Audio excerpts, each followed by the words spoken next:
پر ہمیں متنبع فرمایا ہے۔ اب دیکھیں حضرت انس رضی اللہ تعالیٰ عنہ سے روایت ہے کہ نبی صلی اللہ علیہ وآلہ وسلم نے فرمایا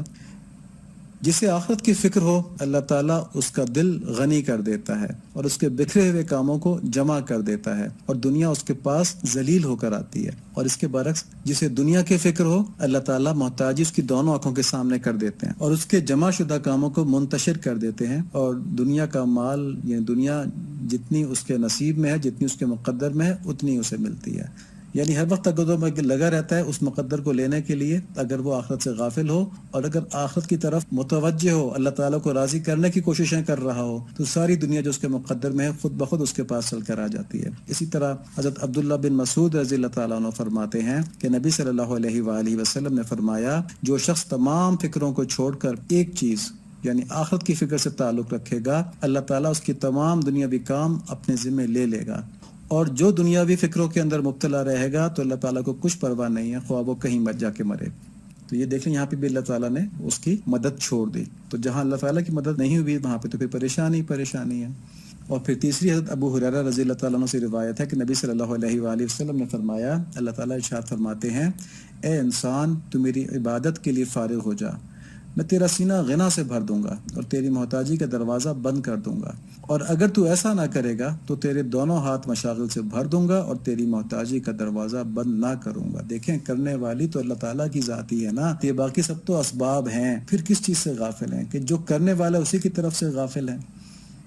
اب ان حدیث سے ہمیں کیا سبق ملتا ہے؟ نمبر 1 کہ اگر ہم زندگی اللہ تعالیٰ کی محبت میں ان کی مرضی کے مطابق گزاریں تو دنیا بھی آسان ہے اور آخرت بھی بہترین ہے، اور دوسری بات اگر ہم زندگی دنیا کی محبت میں اپنی نفس کی مرضی کے مطابق گزاریں تو دنیا بھی خراب ہے اور آخرت بھی تباہ ہے۔ تو اتنی واضح باتیں سننے کے بعد، اور ظاہر ان سے انکار تو نہیں نا، احادیث شریف ہیں، قرآن شریف کی آیتیں ہیں، تو ان سے انکار تو نہیں ہے نا، تو ہمارے رویوں میں تبدیلی کیوں نہیں آتی؟ ہمارے لیے یہ سب کچھ کرنا مشکل کیوں لگتا ہے؟ کیا کرنا مشکل لگتا ہے کہ ہماری توجہ ہر وقت اللہ تعالیٰ کی طرف ہو؟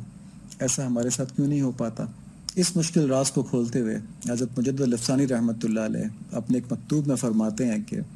یہ بڑی اہم بات ہے، اس کو غور سے سننے، میں بھی اس کو آہستہ آہستہ پڑھوں گا، اور اس میں بہت بڑا علم اس کے اندر پوشیدہ ہے جو ہمارے بہت سے سوالات کا جواب بن جائے گا۔ فرماتے ہیں کہ بندے اور رب کے درمیان جو بندے کا نفس ہے وہ حجاب ہے، عالم یعنی دنیا جو ہے یہ حجاب نہیں ہے۔ ٹھیک ہے، دوبارہ کہتا ہوں کہ بندے اور اس کے رب کے درمیان اس کا نفس حجاب ہے، یہ دنیا اس کے درمیان حجاب نہیں ہے، اس لیے کہ عالم فی نفس ہی بندے کا مقصود نہیں ہے، لیکن یعنی عالم سے مراد دنیا ہے کہ دنیا جو ہے یہ بذات خود بندے کا مقصود نہیں ہے کہ اس کو حجاب قرار دیا جائے، بلکہ بندے کا مقصود تو اصل میں نفس ہے، یعنی بندہ اپنے نفس کی خواہش پوری کرنا چاہتا ہے، لہٰذا وہی نفس اس کا حجاب بھی ہے۔ تو جب تک بندہ نفس کی خواہش سے خالی نہیں ہوگا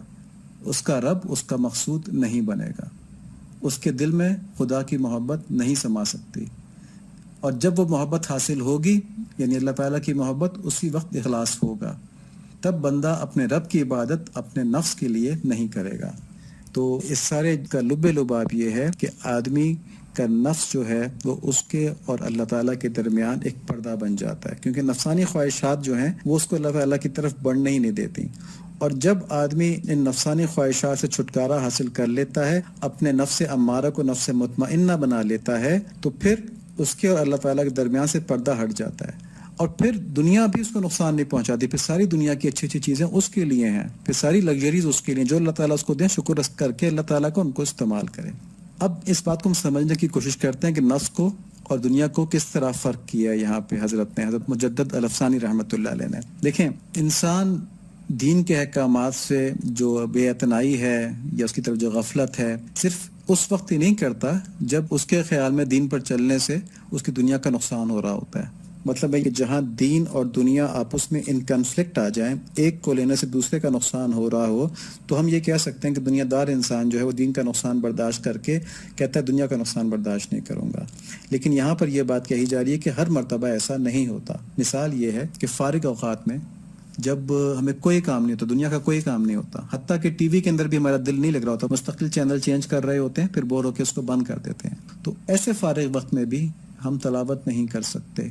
ہم ذکر نہیں کر سکتے، ہمارے پر بوجھ آتا ہے اگر ہم شروع کریں، یا بغیر کسی فوری مصروفیت کے، مطلب ہمیں کوئی جلدی ایسا کام نہیں ہے کہ ہمیں فوراً جا کے کوئی اور کام کرنا ہو، ہم جلدی جلدی نماز پڑھتے ہیں، نماز جلدی جلدی ختم کرنے کی کوشش کرتے ہیں، بس نکلیں یہاں سے کسی طرح، اور اکثر لوگ تو نوافل بھی نہیں پڑھتے۔ تو ان مثالوں سے یہ معلوم ہوتا ہے کہ اگر کبھی کسی شخص کو دنیا کی فکر لاحق نہ بھی ہو تب بھی وہ دین میں جوش و خروش نہیں دکھا پاتا۔ ٹھیک ہے، تو یہاں سے کیا ظاہر ہوا کہ دین پر چلنے میں اصل مشکل دنیاوی مصروفیات نہیں بلکہ نفس امارہ ہے۔ تو نفس کے لیے دین کی کوئی بھی مصروفیت جو ہے وہ شاق ہوتی ہے، مشکل ہوتی ہے، تو اس لیے وہ فراغت میں بھی دین پر عمل نہیں کرنے دیتا، وہ کر ہی نہیں سکتا نفس امارہ جو ہے۔ تو یہاں سے ہمیں ایک بات معلوم ہوئی کہ انسان کا جو اصل پردہ ہے وہ نفس امارہ کی خواہشات ہیں۔ اب ایک دوسری چیز دیکھیں کہ بعض کام ایسے ہوتے ہیں جس میں انسان کی دنیا کا نقصان بھی ہو رہا ہوتا ہے، لیکن پھر بھی وہ اپنے نفس کی خواہش ضرور پوری کرتا ہے، اپنے آپ کو مجبور پاتا ہے کہ میں اسے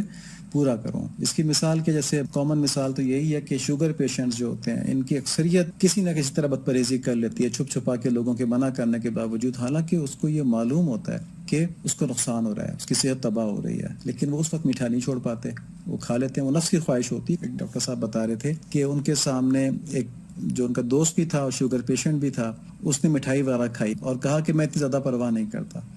تو ڈاکٹر صاحب نے کہا کہ آپ بے شک پرواہ نہ کریں، لیکن مجھے آپ کی موت بھی بہت پرسکون نظر نہیں آ رہی، بڑی کمپلیکیشنز کے ساتھ نظر آ رہی ہے کہ جب یہ شوگر آپ کی چیزوں کو تباہ کرنا شروع کرے گی تو آپ کی آسان موت نہیں ہوگی، لیکن نفس ہے تو اس کو آدمی برداشت نہیں کر پاتا۔ اسی طرح لوگ سستی کی وجہ سے، سستی بھی نفس کی ایک بیماری ہے نا، ورزش نہیں کرتے تو صحت خراب ہو رہی ہوتی ہے۔ تو ان مثالوں سے ظاہر ہوتا ہے کہ نفس امارہ ایک حیوان کی مانند ہے جس کو نفع نقصان کی سمجھ نہیں، بس اس کو یہی چاہیے کہ میری خواہشات پر عمل ہوتا رہے نا، اور سمجھ لیں کہ ایک غیر تربیت یافتہ جنگلی گھوڑا جو ہوتا ہے نا اس کی طرح زوراور ہے کہ بس جدھر خواہش ادھر نکل گیا۔ اور اگر یہ نفس امارہ درمیان سے نکل جائے اور ہر کام اللہ تعالیٰ کی رضا کے لیے کرنا شروع کر دے آدمی، تو اس کی ہر دنیاوی مصروفیت دین بن جائے گی، حتیٰ کہ بیت الخلاء جانا بھی دین بن جائے گا، حتیٰ کہ سونا بھی اس کا دین بن جائے گا، کپڑے پہننا بھی دین بن جائے گا۔ تو مجدد صاحب رحمۃ اللہ علیہ کے مکتوب کا یہی مطلب ہے کہ ناقص بندے کی اصل مقصود دنیا نہیں بلکہ نفس کی خوشی ہے۔ کہ ہم جو کہتے ہیں نا دنیا چھوڑ دو، تو وہ محاورے کے طور پہ استعمال ہوتا ہے، ٹرمنالوجی یہ استعمال ہوتی ہے، لیکن یہاں حضرت مجدد الثانی رحمۃ اللہ علیہ نے جڑ کو پکڑا ہے اس چیز کی کہ دنیا نہیں بلکہ نفس کی خوشی جو ہے نا، یہ مقصود ہے ہمارا جو ناقص بندے کا جو ہے۔ اور جب نفس کی خوشی چھوڑ کر اللہ تعالیٰ کی خوشی کی طرف متوجہ ہو جائے تو ناقص بندہ کامل ہو جاتا ہے، اس کے اور اللہ تعالیٰ کے بیچ میں سے پردہ ہٹ جاتا ہے۔ چنانچہ مولانا رومی رحمۃ اللہ علیہ اپنی مثنوی میں، حضرت مجدد صاحب رحمۃ اللہ علیہ اپنے مکتوبات میں، اور تمام علماء اور مشائخ اپنی اپنی تعلیمات میں نفس امارہ کو نفس مطمئنہ بنانے پر زور دیتے ہیں، اور اس کے لیے کسی متقی اور کسی ماہر فن شیخ کی مدد لینے کا فرماتے رہتے ہیں۔ تو یہ بات ہمارے لیے یہ سبق ہے کہ اس کو اچھی طرح سمجھ لیں کہ تزکیہ نفس کے بغیر دین پر چلنا ممکن نہیں ہے، تزکیہ نفس کے بغیر دین پر چلنا ممکن نہیں ہے۔ اب اس کو کس طرح حاصل کرنا ہے، اس کی تفصیلات ہیں، اس کے اوپر انشاءاللہ ہم اگلے لیکچر میں تھوڑی بات کریں گے، لیکن ابھی جو بات یہاں پر ہوئی ہے وہ یہ ہوئی ہے کہ ہمارے آخرت کی نجات کے لیے ہمیں آخرت کی کوشش اسی زندگی میں کرنی ہے، کوئی اور وقت ہم کو نہیں ملنا۔ اور اگر اس زندگی کے اندر ہماری ساری پرائرٹیز دنیا کے لیے ہیں، دنیا کی راحت و آسانی کے لیے ہیں، دنیا کی حرص کے لیے ہیں، اور آخرت کو ہم سرسری دیکھ رہے ہیں، میں یہاں پہ یہ بات نہیں کر رہا جو لوگ گناہوں کے اندر ملوث ہیں، میں کہہ رہا ہوں نہیں جی گناہوں میں ملوث نہیں ہے، لیکن آخرت کو بہت سرسری رکھا ہوا ہے، تو پھر بہت بڑے خطرے میں ہے، کیونکہ جو چیز بھی سرسری ہوتی ہے اس کو کچھ نہیں پتا ہوتا وہ ٹھیک ہو رہی ہے کہ غلط ہو رہی ہے۔ اور کیا وجہ ہے کہ جو آخرت ہے، جو اتنی بڑی ہے، جو اتنی عظیم ہے، جس کے اندر کے ہمیشہ ہمیشہ رہنے والی کی نعمتیں ہیں، جس کے لیے کہ اللہ کے نبی نے کہا کہ کوشش کرو، جس کے لیے اللہ تعالیٰ نے کہا کہ تم کوشش کرو، رزق تو میں نے تمہارے لیے مقدر کر دیا ہے، تم تک پہنچ کے رہے گا، تو اس کی طرف سے تو ہم غفلت میں چلے جائیں۔ اور جس چیز کو اللہ تعالیٰ بھی کہہ رہے ہیں کہ اگر دنیا کی اہمیت میرے نزدیک مچھر کے پر کے برابر بھی ہوتی تو میں کافروں کو ایک گھونٹ پانی کا نہ دیتا، تو اس سے ظاہر ہوتا ہے کہ دنیا کی قیمت اللہ تعالیٰ کے نزدیک کچھ بھی نہیں ہے۔ اور پھر ہم اس بے قیمت چیز کے اوپر جو تھوڑا سا عرصہ ہے، مطلب ہم میں سے جو لوگ 30 40 50 سال کے ہیں، اگر ماضی کو دیکھیں تو وقت کتنی تیزی سے گزر گیا ہے، تو آگے جتنا وقت رہ گیا وہ کتنی تیزی سے گزر جائے گا، اور اس کے بعد جو ہم نے یہ وقت گزارا ہے اس کی بنیاد کے اوپر ہمیں انعامات ملیں گے۔ چھوڑ دیں دوزخ کو، اس وقت اس کی ہم بات ہی نہیں کریں، انشاءاللہ اللہ تعالیٰ کی رحمت سے ہم سب جنت میں جائیں گے، لیکن کیا ان انعامات کو بڑھانے کی ہم کوشش کرتے ہیں؟ اس کے لیے ہم حریص ہیں؟ اس کے لیے اگر ہم حریص نہیں ہیں تو اس کا مطلب یہ ہے کہ ہم ابھی آخرت کی طرف سے غافل ہیں، غفلت میں ہیں، ہمیں اندازہ نہیں کہ ہم کس چیز کو مس کر رہے ہیں۔ اور اس کی وجہ یہاں مولانا کیا بتا رہے ہیں کہ نفس کی جو خواہشات ہیں انہوں نے یہ پردہ ہمارے اوپر ڈالا ہوا ہے، اور شیطان کی پوری کوشش یہ کہ نفس کی خواہشات ہمارے اوپر سے نہ اتریں، تو اس کے لیے تزکیہ نفس کروانا ضروری ہے۔ اور اسی کے لیے سورہ شمس کے اندر جو اللہ تعالیٰ نے فرمایا، ایک کلیہ بتا دیا، ایک فارمولہ بتا دیا، اور وہ ایسا فارمولہ بتایا کہ اس کے علاوہ کوئی اور چیز چاہیے ہی نہیں ہے، کہ قد افلح من زکاہا وقد خاب من دساہا، کہ جس نے اپنے نفس کو ٹھیک کر لیا وہ کامیاب ہو گیا، اور جس نے اپنے نفس کو ایسے چھوڑ دیا گناہوں میں اٹا ہوا، وہ یقیناً ناکام ہو گیا، وہ یقیناً ناکام ہو گیا۔ اللہ تعالیٰ ہمیں محفوظ فرمائے۔ اس بات کو سمجھنے کی کوشش ہمیں کرنی چاہیے۔ یہ باتیں بار بار آ رہی ہیں، یہ باتیں مولانا روم رحمۃ اللہ علیہ کی پوری مثنوی میں ہیں۔ اگر مثنوی کو کوئی ایک جملے کے اندر ایکسپلین کرنا چاہے تو اس کی تشریح یہ ہوگی کہ اپنے نفس کے اوپر پاؤں رکھ کے اللہ تعالیٰ کی طرف بڑھنے میں کوشش کرو۔ ٹھیک ہے، اب دیکھ لیجئے گا، آپ چاہے 7 کے 7 والیوم اس کے پڑھ لیں، اس میں تمام واقعات کے اندر نتیجہ یہی نکلتا ہے۔ اور نبی صلی اللہ علیہ وآلہ وسلم کی تعلیمات بھی کیا تھیں کہ بندے کو اللہ تعالیٰ سے جوڑنا، بندے کو اللہ تعالیٰ سے جوڑنے کی ضرورت کیوں محسوس ہوتی ہے؟ کیونکہ بندہ جب سے روح اس جسم کی قید کے اندر آئی ہے تو نفس نے اس روح کو غافل کر دیا ہے، وہ اسی عارضی دنیا کے اندر رہ گئی، جبکہ اس کو بھیجا اس لیے گیا تھا کہ یہاں پہ تم نے دنیا کے حسن کو نہیں دیکھنا بلکہ مجھ کو یاد رکھنا ہے، اور میرے پاس آنے کے لیے تم نے میرے احکامات پر عمل کرنا ہے۔ تو اس کے لیے، ان احکامات پر عمل کرنے کے لیے، اپنے نفس کے تزکیہ کے لیے